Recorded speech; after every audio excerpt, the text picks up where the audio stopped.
Agradecemos mucho a Dios el darnos la oportunidad de pertenecer a este pueblo que tiene una alabanza viva, una adoración poderosa. Y vamos a disfrutar una vez más de la alabanza, esta vez la Coral Metropolitana de Miami, con algunas voces de Orlando también, pues nos va a deleitar y el nombre de Jehová va a ser alabado una vez más, esta vez con el himno Señor mi Dios. Disfrutemos.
Apreciados, tengo el gusto de presentarles el hombre que Dios ha escogido en esta tarde para comunicarnos el mensaje de Dios. El pastor Moral ya fue presentado anoche, es cubano, casado, con 2 preciosas hijas, rodeado de mujeres en casa. Solo tiene 3 mujeres, la esposa y 2 hijas. Dice que tiene una más, que es la iglesia de Dios. El pastor Moral tiene un doctorado en ministerio pastoral y es consejero profesional de familias, pero más que todo eso, es nuestro hermano en Cristo Jesús. Así que con ustedes, el pastor Moral. Es un privilegio estar aquí con ustedes, pastor Roger Álvarez. Qué bueno que nos vimos en esta ocasión. Y la verdad que esto es como el monte. Todos los relojes. Y somos caribeños, centroamericanos, hispanos. Y se ve que hay muchos cubanos, porque cuando se habla mucho, allá no nos dejaron hablar, pues en algún lugar del mundo teníamos que hablar. Es aquí hay libertad de expresión y se demuestra por el reloj. Pero voy a tratar de resumir lo antes que yo pueda. Pero lo más importante es que estemos conectados con Dios. En este momento importante, Dios nos mandó que tuviéramos momentos especiales para congregarnos, los mandó desde la antigüedad, cuando venían de todas las tribus de Israel, para congregarse, y era obligatorio que todos los hombres, hoy también obligatorio para las mujeres, vamos a decir, porque ya estamos al mismo nivel. Congregarse como un solo hombre, dice la Biblia. Toda la congregación desde Dan hasta Berseba. Y ya les mostré, pero por si los que no estaban, esa es mi linda familia, el único feo ahí soy yo, pero entre tanta dama pues termino viéndome bonito. Mi esposa, la dama que ha pasado más tormentas en toda la vida porque se casó conmigo, y yo nací casi en medio de una tormenta. Y le doy gracias a Dios porque Jesucristo está al timón en medio de la tormenta. Yo no quiero vivir fuera de la tormenta, yo quiero vivir con Jesús. Y le agradezco mucho, ella es pianista y violinista.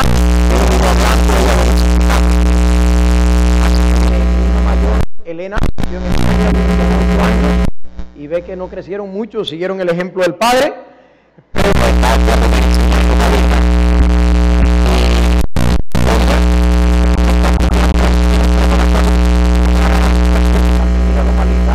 Está en sábado 21 y 23 años, así que solamente el haber sido padre de 2 muchachas que hoy son adolescentes ya es una capacita para hablar de tormentas, ¿verdad? Creo que pudieron haber escogido la persona adecuada, porque si alguien me preguntara qué es lo que se me ha hecho más difícil en esta vida, yo diría que ser padre. Y para ser padre tenemos que ser esposo, lo cual no es fácil tampoco. En todos estos asuntos hay tormentas, y yo me siento contento de la familia que tengo.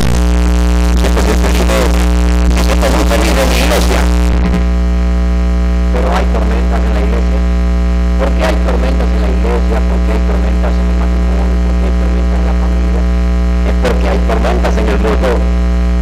Cuando Dios creó este mundo, todo era hermoso y bueno en gran manera.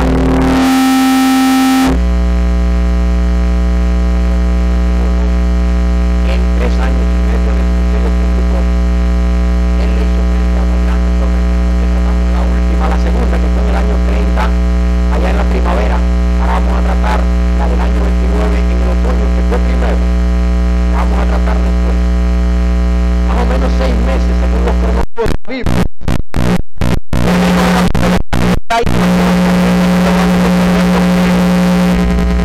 Todos los evangelistas hablan de estas tormentas.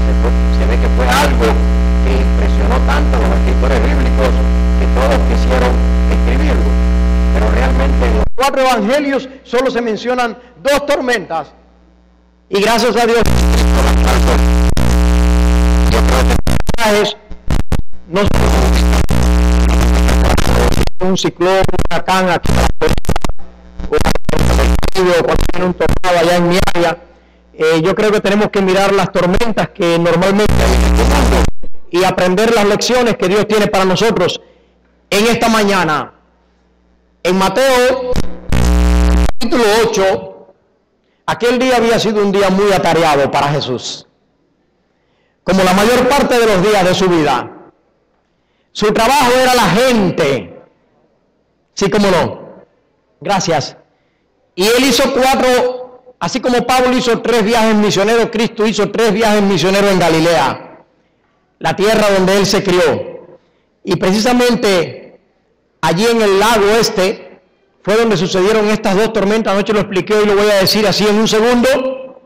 Es la depresión más grande del planeta, por debajo del nivel del mar, más de 200 metros, terminan siendo 400 en el Mar Muerto. Y ven ustedes que el Jordán viene de acá de casi 4 kilómetros de altitud. Por lo tanto, esa altitud a través del río Jordán para desembocar en este lago pequeño de 23 kilómetros de largo, pero suficiente para que se hubieran podido ahogar todos los discípulos. Persona realmente se ahogue. Dicen que 2 personas se ahogaron en un cubo de agua porque fueron al restaurante y ninguno de los 2 quería pagar. Y entonces el dueño del restaurante dijo: les voy a dar un cubo de agua y el primero que saque la cabeza paga. Y el resultado fue que se ahogaron los 2. No se necesita mucha agua para ahogarse. Y en realidad las tormentas eran suficientes allí en ese lago como para que todos hubieran podido perecer. Vamos a leer la historia rápida. Entrando en la barca. Perdón.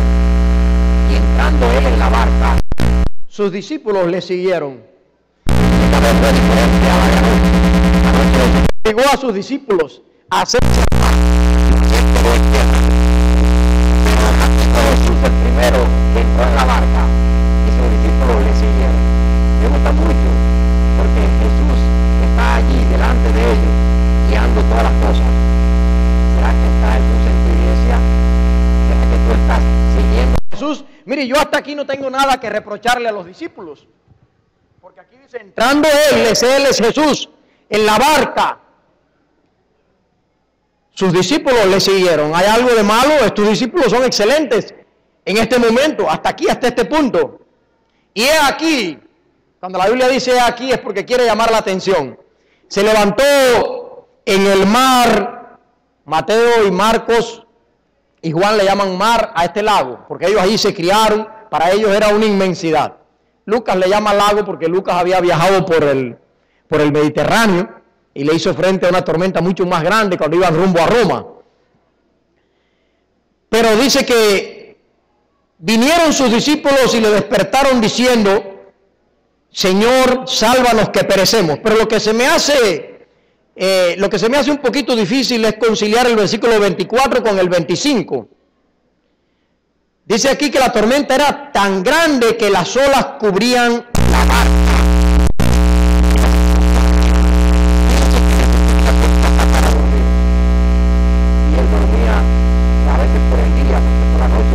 Pasaba la noche orando, y el verbo, así como está en español, que es un imperfecto, se llama imperfecto porque la acción no se sabe ni cuándo comenzó ni tampoco se sabe cuándo terminó. Es una acción lineal, así se representa con una línea, ¿ve? Y Jesús dormía plácidamente. Me gusta de Jesús 2 cosas: la confianza que él tenía, y a eso es a lo que él le llama fe. ¿Cómo podía Jesús dormir de esta manera y que ni siquiera se había enterado de la tormenta? ¿En quién confiaba Jesús? En su Padre. Cuando Él vino aquí a este mundo, Él nos dio un ejemplo de confianza. En el Padre, no solo en los momentos cuando nos va bien, sino en medio de la tormenta.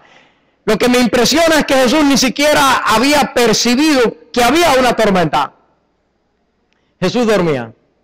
Hay tiempo para descansar. Hoy los adventistas ponemos mucho énfasis en la alimentación, pero Jesús también fue el ejemplo perfecto en cuanto a que dormía. Y dicen que una de las cosas más importantes para la salud son las horas de sueño. Y ahora, ¿en quiénes más confiaba Jesús en este momento cuando él dormía? Porque hay personas que cuando la esposa va manejando, ellos no pueden dormir. Pero si Jesús podía dormir con los discípulos manejando el bote, es porque él en quiénes más confiaba. ¿En quiénes más confiaba? Eso me gusta de Jesús. Jesús confiaba en sus discípulos. Jesús no era la persona que hacía todas las cosas. Él podía haber dicho, voy a ir a la barca, pero él reconocía las habilidades de aquellos hombres.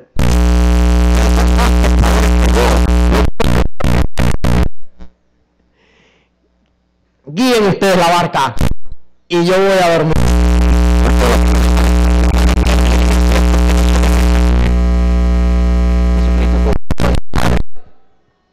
Quien también le había delegado a Jesús el plan de salvación y la salvación de todos nosotros para que fuera el instrumento especial de Dios. Y ahora Jesús delega en sus discípulos que ellos puedan guiar la iglesia. Vamos a decir que la iglesia representa, la barca representa la iglesia, y el Señor ha puesto instrumentos suyos para guiar la iglesia. ¿Tuvieron alguna culpa los discípulos de que se levantara esta tormenta? ¿Qué podían hacer ellos en medio de la tormenta? ¿Qué puede hacer usted en un pequeño barco? Mire, ahí le voy a poner el barco para que vean, este no era ningún transatlántico. En ese pequeño lago se levantaban terribles tormentas. Y miren los barquitos de aquella época.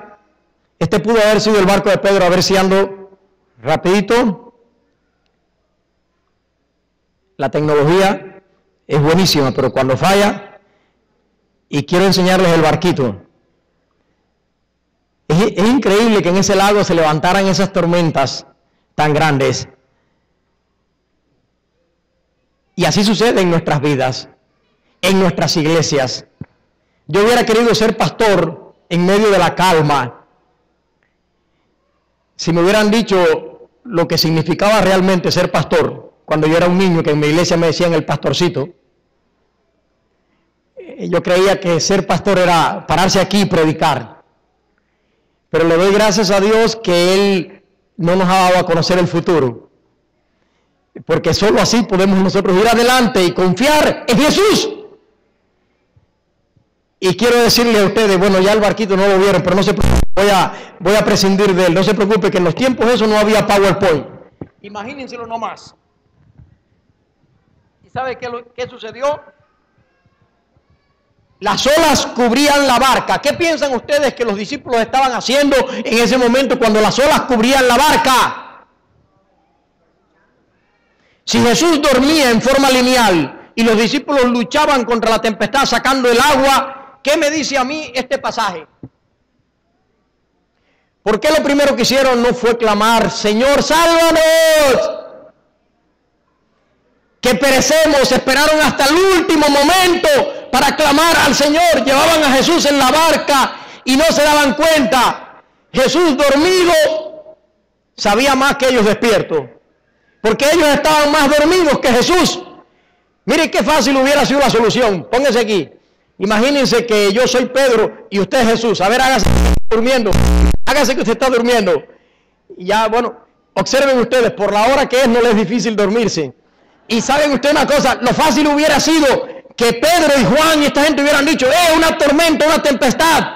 Acudamos rápido a Jesús, vamos a despertarlo. Jesús, levántate, mira cómo está todo esto, nosotros no podemos resolver este problema. Tú nos encomendaste la barca, pero esto ya es un asunto diferente. Saber decidir lo que nos corresponde a nosotros y a nuestra responsabilidad, y lo que le corresponde a Dios es lo que nos pierde y causa la mayor tormenta en nuestras vidas. Qué fácil hubiera sido a cubo limpio sacar el agua del barco y remar haciendo un sobreesfuerzo como estaban haciendo. Qué fácil hubiera sido. Piensen ustedes que Jesús se hubiera despertado, porque no estaba muerto, todavía no había muerto en la cruz. Simplemente estaba dormido. Puede sentarse. Ya que no hay PowerPoint, por lo menos hay Pastor Point. Y ya ustedes están mirando cómo los seres humanos, aun cuando no somos culpables de las circunstancias que suceden en las iglesias, muchas veces las circunstancias que envuelven nuestros matrimonios, no siempre somos nosotros quienes hemos determinado esas circunstancias. Pero nosotros decimos siempre desde el punto de vista psicológico que lo peor para los seres humanos no son las cosas que tiene que afrontar, sino la forma como las afronta. Porque dificultades nos vienen a todos, pero una persona y otra persona ante la misma dificultad reaccionan de maneras muy diferentes. ¿Y cómo pudiéramos nosotros reaccionar? No hubiera que haber dicho, Señor, sálvanos, perecemos, si a tiempo se hubiera acudido. Cuando ellos dijeron que perecemos es porque estaban a punto de perder su propia salvación. Hay muchas iglesias hoy enseñando que la salvación, una vez salvo, pregúntenle a Pedro si eso es verdad. Solamente esa frase ya derriba totalmente esa teoría. Digo teoría porque no es teología, no es enseñanza bíblica. Pablo le dijo a los Gálatas, corríais bien, de Cristo os desligaste, de la gracia habéis caído. Los discípulos estaban hace unos momentos a salvo con Jesús. Y ahora de momento están diciendo, sálvanos Señor, que perecemos porque dejaron las cosas para el último momento. Observen ustedes, me gusta como lo dice Lucas. Lucas era médico de profesión. Y en el capítulo 8, vamos a buscar a Lucas a ver cómo lo dice Lucas, la oración, la misma oración. Porque tal vez Lucas expresó lo que consideró que era lo más importante de esa oración. Ah, gracias, muy bien. Te felicito. Es un muchacho que conoce mucho la tecnología y cuando se complica la tecnología resuelve de otra manera. Eso me gusta de la gente, que intenta hacer las cosas de diversas maneras. Fíjense lo que dice aquí. Y vinieron a él y le despertaron diciendo, no esperes despertar a Jesús hasta el último momento. Mire, esto no le pasa casi a los jóvenes. Quiero felicitar a los jóvenes y quiero felicitar a los niños. Anoche lo dije. Se han hecho estudios por psiquiatras. Hay 2 estudios de este tipo hechos en Loma Linda. Y se dice que los niños vienen a Dios por naturaleza. Los niños vienen rápido a Jesús. Por eso apenas tienen 6, 7 años. A la edad de los 6 años empieza el learning age de los niños, la edad de aprendizaje. Y ellos empiezan solos a pedir el bautismo. Y los padres le dicen, no, todavía no te llega la edad. ¿Ves? La lucha más grande que ellos tienen son sus propios padres. Pero Cristo dice, dejen a los niños venir a mí y no se lo impidáis. Ese estudio dice que los jóvenes vienen a Dios por admiración.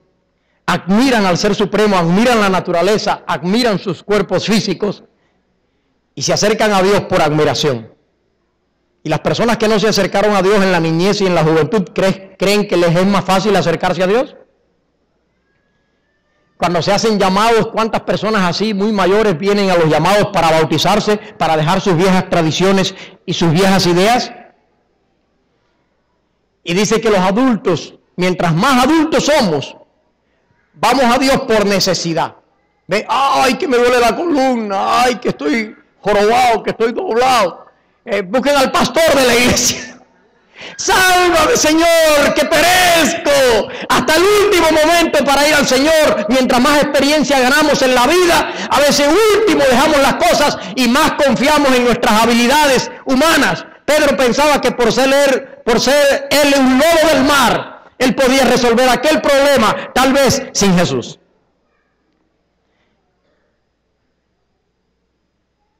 Dice, despertando, dice, maestro, que perecemos. Fíjense, la oración la cortó, Lucas la cortó.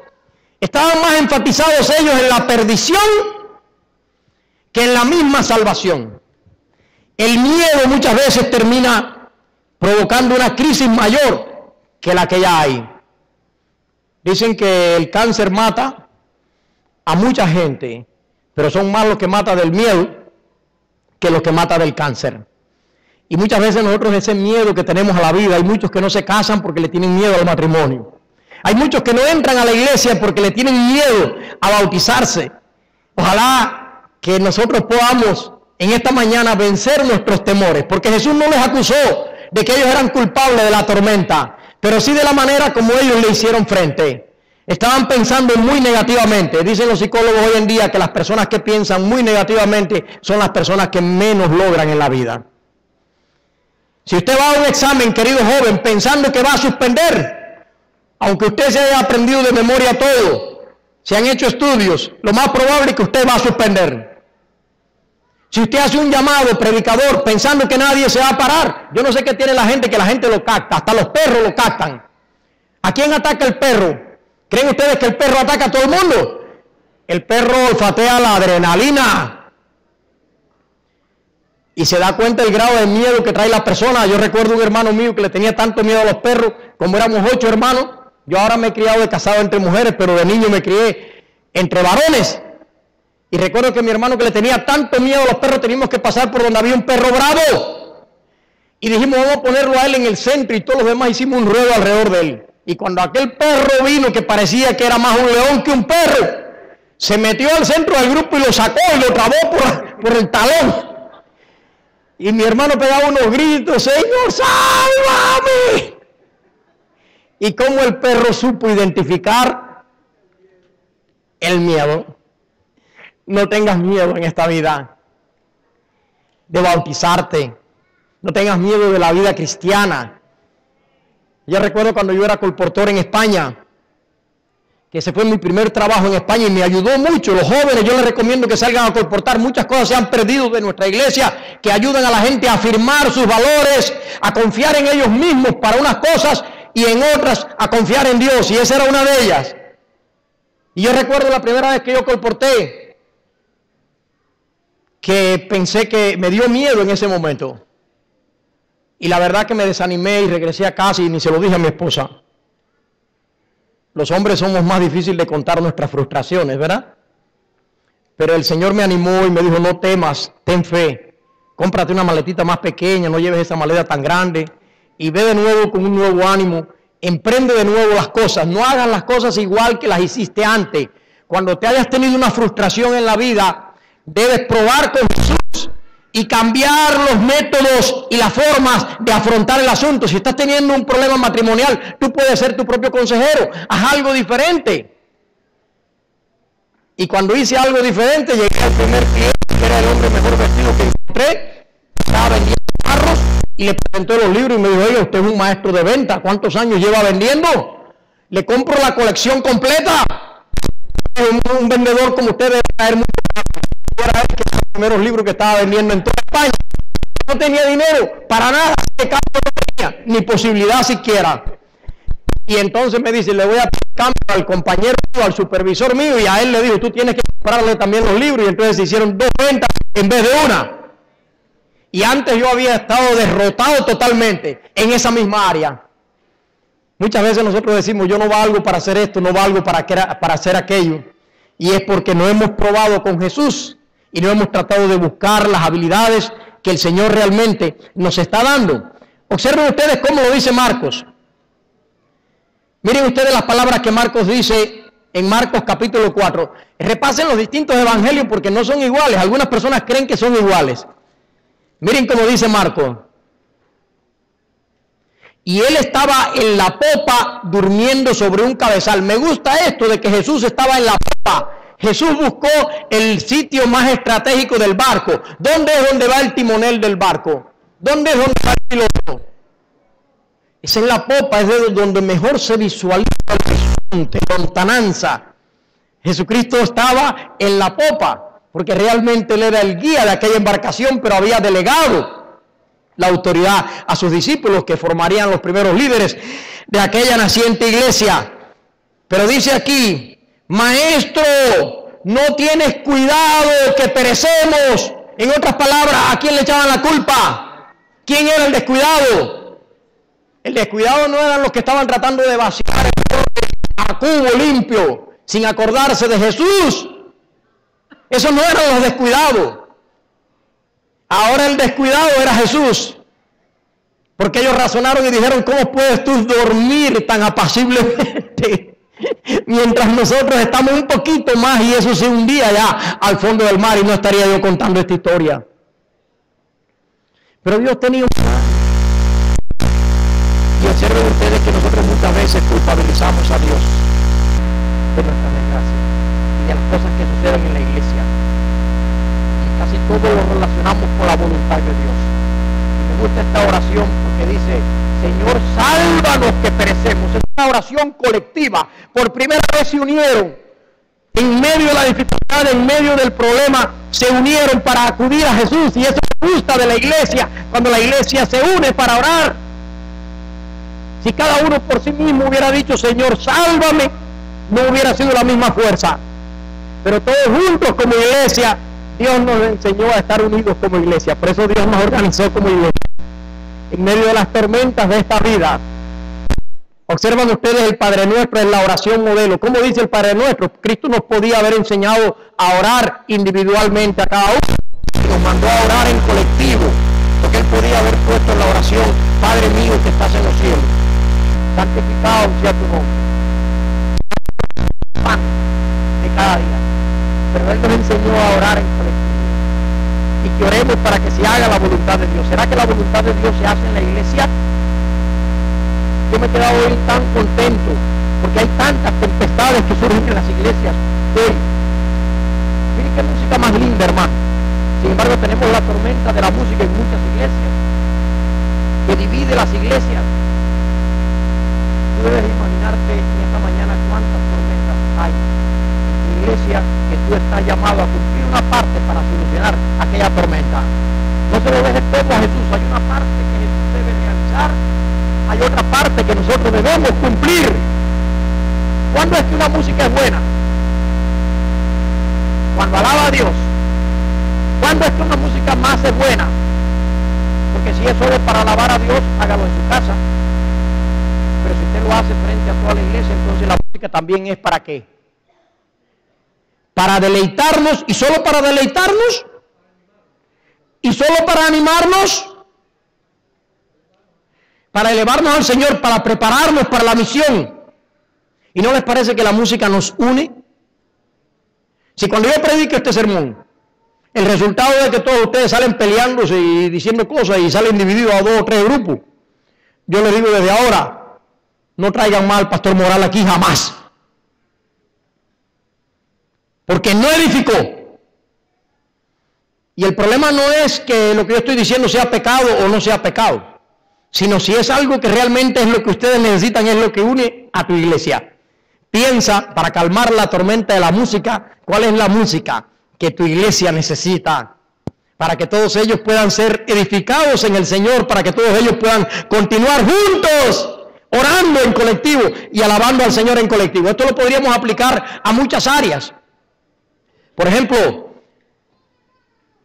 yo quiero decirle a ustedes que en las iglesias hay muchas tormentas. Yo traía aquí algunos slides que quería pasarle rapidito, pero si no aparecen los slides, rápido se lo voy a decir en 2 o 3 palabras. Le voy a mencionar nada más algunas de las enfermedades que hay en las iglesias. Las iglesias se enferman también. Y en los minutos que me quedan, yo les voy a terminar lo más rápido que yo pueda. Yo les quería dar 2 o 3 enfermedades. Estos son especialistas en iglescrecimiento. Dicen que en muchas iglesias la tormenta, la enfermedad de la ceguera. ¿Cuál es la enfermedad de la ceguera? Cuando los líderes de la iglesia no ven las diferencias culturales y separan a las personas en grupos en las propias iglesias y obstruyen la comunicación del evangelio. Incluso hay una variedad de ceguera, que es cuando los líderes de la iglesia no se dan cuenta que el edificio ya no da más, que ya no caben más personas, que no hay un parking adecuado, que no hay salones para niños y la iglesia está dedicada a otras cosas. Muchas veces tenemos mejores planes para decirle a los jóvenes cuáles son las normas de la iglesia, pero no tenemos un gimnasio que ofrecerles donde ellos puedan los sábados por la noche estar en calma y en paz, cuando Cristo decía: paz a vosotros. Muchas veces los jóvenes de nuestras iglesias se van al mundo porque nosotros no hemos tenido mucho que ofrecerles en las iglesias. Yo los veo cantando y alabando a Dios y me regocijo, pero claro, ellos tienen que hacer más cosas también, porque el programa de Dios es un programa integral que envuelve lo físico, lo mental, lo espiritual y lo emocional. Por lo tanto, una especie de ceguera es cuando la iglesia no hace planes para llevar adelante estructuras que realmente puedan cumplir el plan de la iglesia. Hay una tormenta en la iglesia, una enfermedad que se llama el hipercooperativismo. ¿Qué cosa es eso? Hipercooperativismo. Es cuando una persona es indiferente. Cuando una persona quiere, vamos a ponerlo de otra manera, cuando una persona quiere que todos en la iglesia puedan participar directamente en la predicación del evangelio, algo así como dar un sermón, así como lo está haciendo este servidor. ¿Ustedes creen que es posible que todo el mundo se una en forma directa en la predicación del evangelio? ¿O será que hay más formas de predicar el evangelio? ¿Será que los dones espirituales están bien repartidos y que cuando usamos todos esos dones, aunque parezca que hay gente que no está predicando, es cuando la iglesia logra un mejor impacto? Su servidor, da gracias a Dios porque nosotros pudimos edificar en Kansas City y en algún slide está una iglesia para más de 600 personas, hermano. Y no había nada de dinero.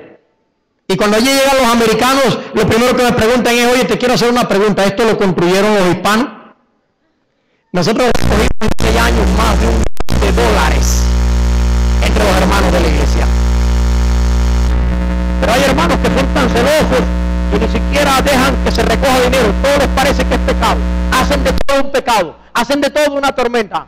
Van buscando citas por aquí, citas por allá y las revuelven pedazos de aquí, pedazos de allá. Las sacan de contexto. Y entonces se dedican más energía a tratar de vaciar el agua del bote que a dejar que el bote avance. Porque hay una labor que Jesús va a hacer, pero hay otra que debemos hacerla nosotros. Si pudiéramos cooperar más, cada uno haría su función y dejaría funcionar a los demás de acuerdo a los talentos que Dios le ha dado a cada uno. Hermanos, dejen a los pastores funcionar en su labor que Dios les dio por misión. La labor del pastor no necesariamente es predicar. Hay pastores que somos predicadores, pero la labor del pastor es coordinar el trabajo para que se haga. Hay una enfermedad que se llama coinonitis. ¿Cuál es la coinonitis? Yo sé que aquí es cuando la iglesia tiene miedo a crecer porque se pierde la hermandad fraternal. Coinonitis es una palabra griega que significa amistad. Y eso es lo más difícil que hay en la iglesia. La mayor parte de la gente, ¿por qué se va de la iglesia? ¿Por qué se va de la iglesia? Porque no le gustó como predicaba el pastor. Aquí me lo está diciendo, porque no encuentran ¿qué? Encuentran familia. No encuentran familia, porque somos una familia. Y ellos dicen, hay una gran contradicción entre lo que está predicando el pastor y lo que yo encontré en la iglesia. Y se hizo un estudio, que si una persona después de bautizada no encuentra por lo menos 10 amigos dentro de la iglesia, se va de fuera de la iglesia. ¿Por qué no somos unidos? Para ser verdaderamente una familia. Y cuando la iglesia crezca, esto no es un club, no importa que ya no tengamos aquella amistad tan estrecha, pero ahora podemos servir a nuevas personas y extender el sitio de nuestra cabaña.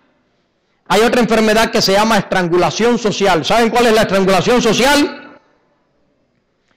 Bueno, la que les dije ya, que las facilidades de la iglesia no dan, no hay lugar para los jóvenes, no hay lugar para los niños. La gente viene con un carro lindo que le costó, que le tienen endeudado para 5 años y lo dejan en la iglesia y cuando salen de predicar, ¡ay, qué lindo el sermón! ¿Y el carro dónde está? No, parece que Elías se fue con él al cielo, pero ya el carro ni por aquí está. Y la iglesia está peleando y está dividida y está prohibiendo esto y prohibiendo aquello, pero no me digas qué estás prohibiendo, dime qué estás haciendo. Los fariseos se dedicaban a hacer una lista de las cosas malas, Cristo se dedicaba a hacer el bien. La verdadera religión es hacer. Hay una enfermedad que se llama desarrollo espiritual detenido.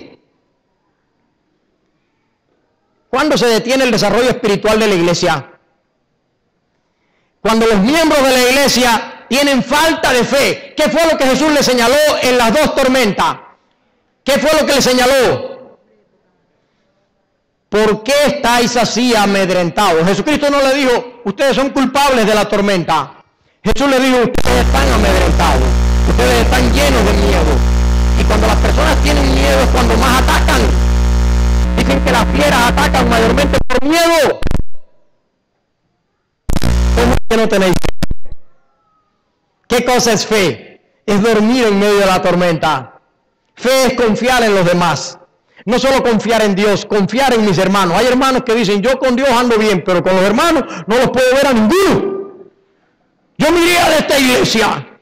Y se van, muchas de las iglesias que han surgido, no han surgido por un deseo de evangelizar, sino porque los hermanos se llevaban tan mal que se van a fundar otra iglesia donde solo ellos puedan adorar a Dios, y eso se llama perfeccionismo. Y lo que van a hacer es que van a sacar una iglesia más enferma que la anterior. Porque estas enfermedades, si un canceroso se va, vamos a decir un sidoso, o 2 o 3 sidosos se van para vivir entre ellos y tener hijos, ¿qué van a salir de allí? Entonces, en vez de arreglar los problemas allí donde tú estás, porque no hay una iglesia perfecta. A ver, ¿hay alguien aquí que sea perfecto? Tal vez de nombre o tal vez de apellido. Pero no hay una iglesia perfecta. Y esas son las tormentas que hoy nos azotan a nosotros. Y no debemos dejarle todo a Jesús. Hay una parte que nosotros debemos hacer que Jesús nos las ha delegado. Mire, para los jóvenes, me queda ya nada más 2 enfermedades más y ya termino. Pero estas son las tormentas, porque si yo les voy a hablar a ustedes dicen, nos habló de la tormenta el pastor, Señor, sálvanos que perecemos. Este sermón va a valer para cuando venga un ciclón en la Florida. Ojalá que no venga, En la Florida, que yo sepa, hay tres peligros grandes: los cocodrilos, los ciclones y el peligro de Corea, Tan y Avirán, que de momento están aquí sentada la gente y se hunde todo. ¡Uah! Pero este sermón no es solamente para las catástrofes naturales, no es solo para los tornados y los terremotos, es para todas esas tempestades en las cuales nosotros mismos vivimos en el diario vivir, porque vivimos en un mundo en pecado. Y a veces, aún yendo Jesús en la barca, estando Jesús al frente de esta iglesia, todavía no acudimos a Él. Estando Jesús en la popa, que está visualizándolo todo, todavía seguimos con nuestros propios medios. Y el que hace lo que no tiene que hacer, deja lo que tiene que hacer. Esa es una de las cosas importantes en el liderazgo. Cuando una persona deja de hacer, hace lo que no tiene que hacer, deja de hacer lo que tiene que hacer. ¿Cuál es el síndrome de San Juan para los jóvenes? San Juan fue el evangelista que duró más años.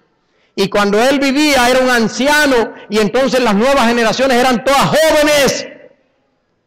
Y esta enfermedad se le llama el síndrome de San Juan. Por eso él habla en su evangelio de milagros donde Jesús no tocó a nadie. Fueron milagros a la distancia. Ve y lávate en el estanque de Siloé. Porque la gente se sentía que estaban lejos del contexto de Jesús. Entonces Juan decía, Jesucristo es el mismo. Él no necesita estar presente. Quiten la piedra. Yo no la voy a quitar. Quítenla ustedes. Verán cómo ese muerto sale. Ve y lávate allá al otro lado de la ciudad en el Siloé. Porque la presencia de Cristo no necesariamente tiene que ser una presencia física. El síndrome de San Juan es cuando la segunda generación, y aquí tenemos ya la segunda y tercera generación, no tiene el fervor de la primera generación de sus miembros. Ellos no quieren seguir con los planes misioneros de la primera generación. Ellos no quieren estar tan comprometidos como la primera generación. Ellos no quieren creer exactamente las mismas cosas. Eso de que mejor es no divorciarse. No, yo me divorcio todas las veces que me tenga que divorciar. Con esa mentalidad, ya sé que vas a estar de divorcio en divorcio hasta que Cristo venga. Y cada nuevo divorcio te deja un nuevo trauma. Las nuevas generaciones necesitan buscar los valores tradicionales de la palabra de Dios. Porque la Biblia dice, cantad a Dios canción nueva, pero en el cielo cantaremos el cántico de Moisés. Oigan, me dice que es rancio. Porque es del 1445 antes de Cristo, y el cántico del Cordero ya no es nada nuevo tampoco, porque el Cordero estuvo en el siglo I, nosotros estamos en el siglo XXI, y cuando estemos todos en el mar de vidrio cantando el cántico de Moisés y del Cordero, tendremos que reconocer que hay cánticos que han pasado por todas las edades, por lo bueno que eran, por eso se inmortalizaron.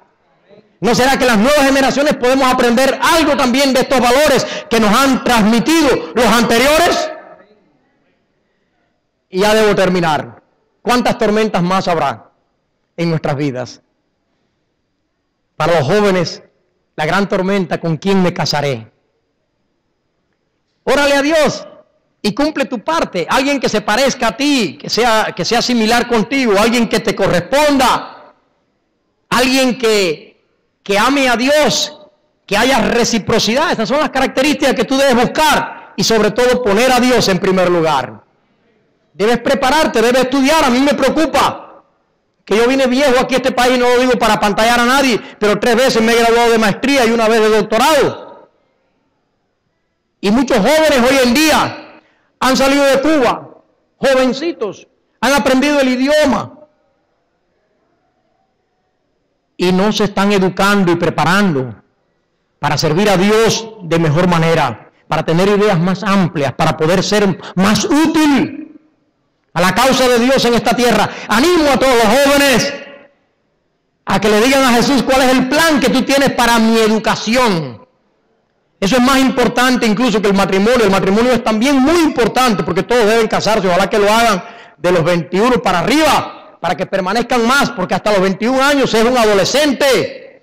Pero a partir de los 21 hasta los 30, que es cuando el cerebro termina de madurar, según los últimos estudios, ese es el mejor momento para casarte y tener tus hijos. Y muchas veces nos vienen tormentas porque no seguimos el plan de Dios, que nos viene a través de la Biblia y a través de la ciencia. Ahora, ya debo terminar. Pero ¿cuál es la iglesia que se necesita? Yo quiero decirles a ustedes que yo escribí esto en mi tesis doctoral porque yo quise con ella beneficiar a la iglesia y puse estas palabras. ¿Qué iglesia se necesita? ¿Qué cantidad de servicio y ministerio debe haber en nuestras iglesias para que las tormentas se apacigüen? Porque la iglesia es el lugar donde para el dolor. Porque Cristo le dijo a la tormenta, calla, enmudece, y era la misma palabra que Él le decía a los demonios. Porque detrás de la tormenta, ¿quién estaba detrás de la tormenta? Estaba Satanás. Y detrás de todos los problemas y crisis que se levantan en la iglesia y en tu familia, ¿quién está detrás de todo eso? ¿Cómo pudo Cristo tratar al viento y al mar como si fueran monstruos? Porque el diablo estaba detrás de ellos. Porque el viento no era culpable, ni el mar era culpable de nada. Y la misma palabra que Cristo usó en los evangelios para los demonios, la usó para el viento y el mar, porque los demonios estaban detrás de todo eso. Y le dijo, ¡calla! Cristo no arregla los problemas temporalmente para un momento, los arregla en forma permanente. Por eso no dijo calla solamente, también dijo enmudece. En otras palabras, cuando Cristo soluciona un problema, la solución permanece a lo largo del tiempo. No solo se callan, sino que también enmudecen. ¿Por qué el diablo quería destruir aquella barca? ¿Por qué el diablo quería destruir aquella barca? Porque allí iba Jesús. ¿Y por qué no la podía destruir? La respuesta es la misma. Porque allí iba Jesús. Y cuando tú te acercas a Dios, el enemigo te va a atacar más. Pero todos los ataques confederados del mal no van a hacer más que colaborar en tu victoria. Si tú dejas que Jesús guíe la barca, si tú cumples tu parte. Lo más difícil para ellos fue someter su voluntad a la voluntad de Cristo. Hombres de poca fe. Se necesita una iglesia que pueda proclamar salvación a un mundo que perece. Y lo que se cante, y lo que se haga, y lo que se predique es con ese propósito. Esa iglesia debe disfrutar calma en medio de un mundo convulsionado. ¿Es esa tu iglesia? ¿Disfrutas calma en tu iglesia en medio de un mundo convulsionado? Para ello, esa iglesia debe proclamar la gran comisión, el mensaje de los 3 ángeles contextualizado con la verdad presente. ¿Cómo podemos contextualizar el mismo mensaje del tercer ángel para cada momento y para cada ocasión? ¿Ve? Eso se llama verdad presente. Necesitamos estar unidos, acercarnos al Señor para que Él guíe esta embarcación. La Biblia no es un libro simplemente antiguo, no es un libro obsoleto, es el libro que ha de guiar al pueblo de Dios como una brújula hasta el seguro puerto. Esta iglesia debe ser moderna, ¿están de acuerdo conmigo? Pero no modernista. Esta iglesia debe ser contemporánea, pero no contemporizadora. Me costó trabajo encontrar la palabra y mucho más pronunciarla. Esta iglesia debe ser contemporánea, pero no contemporizadora. Esta iglesia debe ser conservadora. Cuando alguien me dice que es conservador, yo le digo, ¿qué conservas? Principios, tradiciones, porque hay algunas personas que conservan mitos, errores, no se han atrevido a desafiar sus creencias. Es muy bonito ser conservador, pero pregúntate siempre, ¿qué conservas? ¿Conservas un así dice Dios? Esta iglesia debe ser conservadora, pero no radical.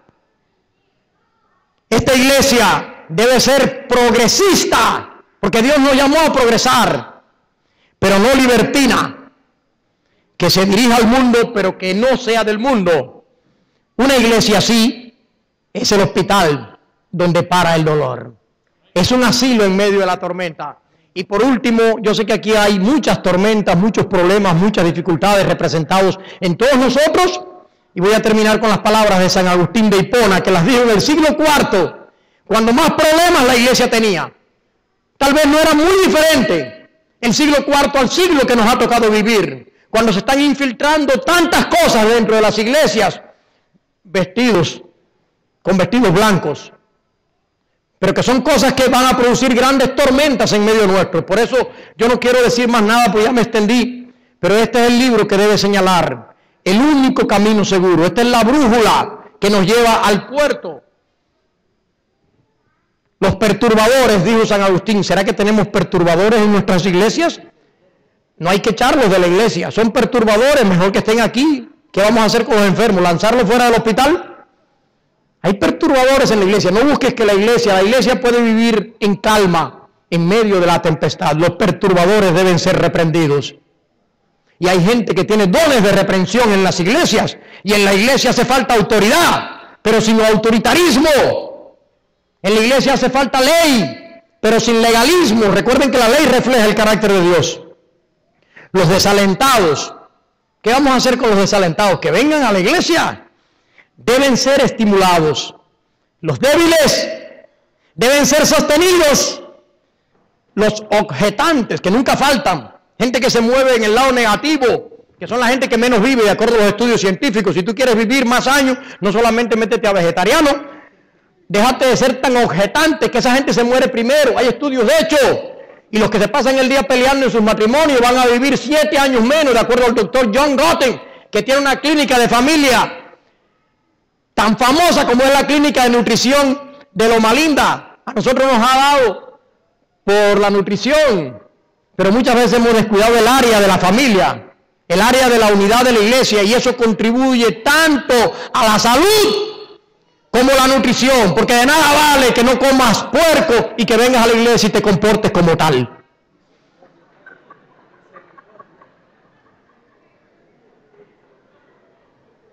¿Cuántos elementos tienen que ver con la salud? Los objetantes deben ser refutados. Hay gente que deben ser refutada porque no se puede aceptar lo que están diciendo, porque es contrario totalmente a la palabra de Dios. Los traidores, ¿qué vamos a hacer con los traidores? ¿Qué hizo Cristo con el traidor? ¿Lo echó de la iglesia? El que a mí viene, no le echo fuera. Los traidores no tienen que levantar la mano, ya sabemos quiénes son. No se preocupe, aquí no hay ninguno. Solamente allá entre 12 había uno. Los traidores deben ser vigilados, sé vigilante. A los que no se habían bautizado, Cristo les dijo, si hay alguien aquí que no se ha bautizado, hoy tiene la oportunidad. Ojalá que todavía tome su decisión. A los que no se han bautizado, Cristo les dice, sígueme. A los que ya se bautizaron, Cristo les dice, velad. Y sobre todo, velad por vosotros mismos, porque a nosotros nos gusta velar al otro hermano. Pero Jesucristo, cuando dijo velad, añadió, velad por vosotros mismos. ¿Cómo andan vuestros corazones? Los traidores deben ser vigilados, los ignorantes deben ser enseñados. La iglesia es un lugar de enseñanza, hermanos. Perdonen que yo me les extendí, les robé unos minutitos y yo termino ya. Pero la iglesia no solamente, la predicación no debe ser un momento emocional, simplemente donde todos vienen y acuden a un llamado y Cristo resuelve todos los problemas, pero ni siquiera se dice cuáles son esos problemas, ni se dice cuáles son las cosas prácticas que se pueden hacer. Jesucristo no fue el gran predicador, fue más conocido como el gran maestro. Los ignorantes deben ser enseñados, los holgazanes, los tenemos también, gente floja, dicen en México. Flojera de México, que es mejor que la de Cuba, esa sí está peor. Los holgazanes deben ser respetados. Los contenciosos deben ser refrenados. Los altivos, tenemos gente orgullosa, los altivos deben ser reprimidos. Los litigiosos deben ser pacificados. Los pobres deben ser socorridos. Qué lindo lo que dijeron hoy aquí de una persona que no tenía nada y cómo le hicieron esa recogida sin que la persona supiera. Los pobres deben ser socorridos. Y la gente que más sufre a veces en la iglesia, ¿sabe quiénes son? Los buenos. Porque una mujer se pasa todo el tiempo cocinando comida rica y nadie le dice nada. El día que se queda sin sal o se le quema la sopa, todo el mundo le dice, mira. Y hay gente buena en la iglesia que no le reconocemos lo que hace, no le valoramos lo suficiente. Y eso son tormentas también. Se podría lograr mucho más si nosotros le diéramos a la gente refuerzo positivo. Yo le quiero dar las gracias a todos los que han obrado hoy aquí con sus dones y con sus talentos. Todos han predicado y yo hubiera querido predicar como ellos.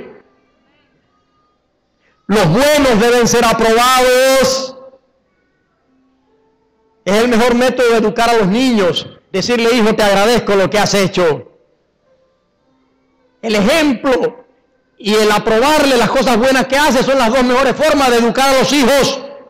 Los malos deben ser soportados. ¿A dónde los vamos a mandar si ya son malos? Si se van para afuera van a ser peor. Allí en medio de aquella tormenta estaba Judas. Jesús pudo haber dicho, bueno, vamos a calmar la tormenta, pero venga, Judas, vamos a echarlo para afuera. Los malos deben ser soportados. Todos deben ser amados. Todos deben ser amados. Se puede vivir en calma en medio de la tormenta. La iglesia será perfecta cuando Cristo venga. Ya pronto llegamos al puerto de eterna paz y felicidad. Parece talmente que Jesús está dormido, pero Él dormido ve más que nosotros despiertos. Es como los perros que a veces están dormidos. Usted ve a un perro dormido, acérquese y robe. Aparentemente Jesús no te está poniendo cuidado, pero Jesús está viendo a ver que tú cumplas tu parte. Pero la parte de Él está segura. En lo esencial, dijo San Agustín, en lo esencial, ¿qué cosa? Unidad. En lo no esencial, libertad. En todas las cosas, caridad. Que Dios me lo bendiga y que disfrutes de una rica comida. Así que ya como era mi último sermón, no se me pudieron ir, no tenían para dónde. Que Dios me les bendiga. Hay alguien que va a cantar. Antes vamos a orar. Yo quería haber hecho un llamado. Por lo único que los llamados son importantes. Ya no lo voy a hacer. Pero por lo único que son importantes es que si tú no haces un evento extraordinario en tu vida, se te olvidan rápido las cosas. En una semana ya ustedes no se acuerdan de nada de lo que yo dije. Y en 2 semanas ustedes ya no se acuerdan ni de que un pastor chaparrito bajito estuvo por aquí. Por eso es muy importante que ustedes, las cosas que hayan aprendido, yo lo que quería, alguien va a cantar. Y de paso sí lo voy a decir, a ver quiénes se comprometen en sus iglesias a hacer elementos que traten de pastorear y de unir la iglesia. Descubrir tus dones. Y pregúntate si con esos dones tú estás uniendo tu iglesia. No te enfoques a si esto es pecado o no lo es. Porque hay cosas que no son pecado pero no convienen, dijo Pablo. Hay cosas que son lícitas pero no edifican. Tienes que preguntarte si el barco está avanzando, hacia dónde está yendo el barco. Porque hay gente que dice, no, yo me salgo con mis caprichos porque esto no es pecado. Y me armo con un grupo que piense como yo y esto lo vamos a implantar en esta iglesia, gústele a quien le guste. ¿No les parece que eso es una tormenta? Y yo quiero en esta mañana hacer un llamado a los que quieren ponerse en el lado del Señor y decir, Señor, yo quiero cumplir mi parte, lo que tú me delegaste, no lo que no me delegaste. Y lo que tú no me has delegado, yo quiero dejarlo en tus manos. Van a cantar. Y yo quisiera que se pusieran de pie en la medida que ustedes no solo que lo sientan, sino que lo crean, hermanos. Que lo crean. Son estos momentos extraordinarios los que Dios usa para ayudarnos como iglesia. Si nosotros regresamos de este congreso y nada más que nos hemos divertido, nada más que lo hemos pasado bien, nada más que hemos tenido un momento de alabanza y no hemos tenido un momento que nosotros sepamos qué vamos a hacer de ahora en adelante, ¿será que vamos a seguir el mismo rumbo? ¿Qué fue lo que dijo Einstein? Es una locura seguir haciendo las mismas cosas y pretender todavía tener el éxito. Si tú quieres tener el éxito, debes hacer cosas diferentes. Trata de buscarlas en Jesús para que Él te dirija cuáles son las cosas que tú tienes que hacer. Vamos a cantar.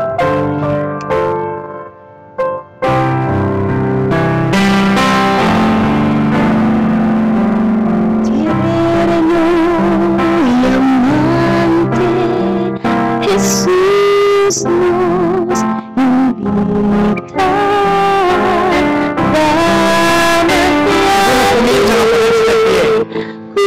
Para cumplir con su parte, yo quiero cumplir con mi parte, Señor. Tú no tienes que llevar la embarcación, hay cosas que el Señor ha delegado. Y yo quiero descubrir mis dones y mis talentos. Y yo quiero delegar a Jesús todo aquello que no es mi responsabilidad, o que es la responsabilidad de otra persona.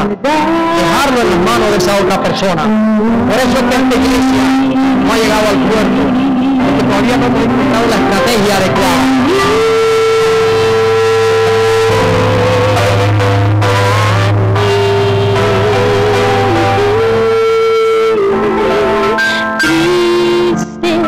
Cansados, venid, tierno y amante, Jesús nos invita. Oh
Esta tarde, ¿vas a irte corriendo a casa, a acostarte allá en un sillón, a descansar y a empezarte a venir preocupaciones y a atemorizarte? ¿O vas a seguir aquí en este congreso fortaleciéndote en fe y preparándote mejor para desarrollar tus dones, para cumplir tu lugar? ¿Qué vas a hacer en tu casa, en tu matrimonio, con ese problema que tienes? Hay tormentas en los hogares. Hay esposas que están durmiendo en una habitación, esposos que están durmiendo en otra habitación. Uno duerme con el niño, malogrando al niño para que cuando él sea grande haga lo mismo. Otros duermen con el perro, ya el perro no se puede malograr, el perro sabe mejor que uno lo que tiene que hacer. ¿Por qué no nos unimos en Cristo en este momento? ¿Sabes por qué te has parado? ¿O simplemente te has parado por emoción o para que ya yo termine y nos vayamos a comer la yuca y los frijoles? Yo espero que te hayas parado por algo sustancioso. Hay una enfermedad que se llama esquizofrenia espiritual. Y es cuando la iglesia no sabe para dónde va y anda detrás de la última moda, del último grito, en todo, anda detrás de la última moda, viendo a ver qué incorpora. Esta iglesia era una iglesia que era el modelo para todas las otras organizaciones y ahora andan muchos copiando del mundo de fuera de nosotros a ver qué puede traer a esta iglesia. Eso se llama esquizofrenia espiritual. Pierden la capacidad de sonreír, la capacidad de llorar. Miran así de una manera que cuando el consejero lo ve, ya sabe que es un esquizofrénico. ¿Esa es la iglesia que nosotros queremos? Hoy todo es light. Coca-Cola light, todo es light. Pero miremos que Jesucristo es light, pero es la luz del mundo, que es el único que nos debe alumbrar. Vamos a orar. Padre querido, queremos rogarte que cada uno de nosotros sepa qué es lo que Jesús debe hacer y que podamos acudir a Él con urgencia en aquello que nosotros no podemos resolver. Vamos a vivir en medio de las tormentas hasta que tú vengas en gloria, porque hay un telón de fondo donde obra el enemigo, y cuando tú vengas en gloria entonces ya no habrá más tormentas. Pero mientras tanto viviremos en medio del dolor, del sufrimiento, en medio de los desafíos, en medio de los problemas y de las dificultades. Ayúdanos a vivir en paz, en calma. Tal vez lo mejor que pudiéramos escuchar es aquella palabra tuya, calla, porque no dejamos muchas veces que tú hables, porque no dejamos a tu palabra trazarnos el camino. Tenemos demasiados planes, demasiadas ideas humanas muchas veces que no dan lugar a los planes divinos.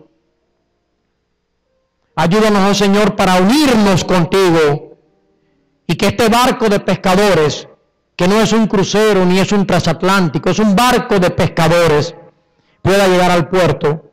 Cuando la tormenta se calmó, todos se preguntaban, ¿quién es este hombre? Que podamos ir a Jesús y aprender quién Él es. Que podamos decir, tú eres el piloto que nos conduce al puerto seguro. Bendice a cada hermano, niño, joven, a cada adulto, a cada matrimonio, a cada familia, a cada iglesia.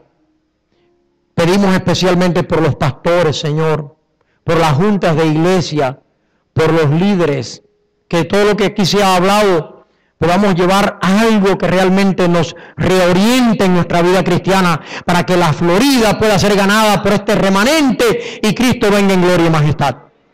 Por Él lo pedimos y te damos las gracias. Amén. Ahora sí, buen provecho y nos vemos a la hora de la comida.